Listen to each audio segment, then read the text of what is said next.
Hey, it's Clay, and this will be a video chart on ticker symbol TRNX. We will take a look at the 30-minute time frame. Real quick, what do I mean by 30-minute in case maybe you're new to charts? Instead of each one of these candlesticks here representing 1 day's worth of price action, which is what you would normally see, each one represents 30 minutes. So while this here may look like several days worth of time, it's actually today's price action broken down into 30-minute time slices. I like to do this time frame that does a good job of telling the quote-unquote story of the price, and then makes mapping out where levels of support and resistance a bit easier to see. As far as summarizing today's price movement, this was what we would call in trading terminology a gap and trap. What do I mean by gap and trap? Well, on Thursday the price closed right there, and then today the price opened up right there. After the price opened up, it actually kept on going and hit the high point right there, but then after that is the trap, and it was just essentially all bearishness from that point. So yeah, gap and trap is definitely the most accurate way to kind of summarize all of this.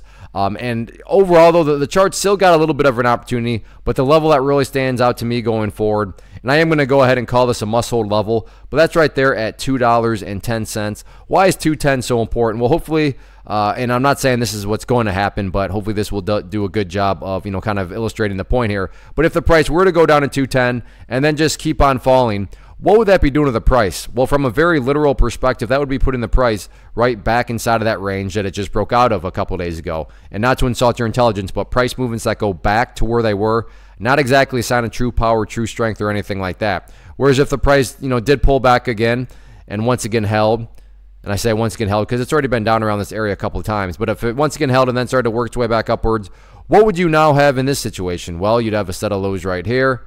You'd have those lows down there. If you envision each one of those as stair steps, well, hey, now you have stair steps progressing in the upwards direction. And again, that's the name of the game. That's what a truly strong move is going to do over time. It's going to make progress forward. And in this situation, quote unquote, progress being defined as $2.10. Now, what about levels of resistance if this does bottom out and start to work its way back upwards?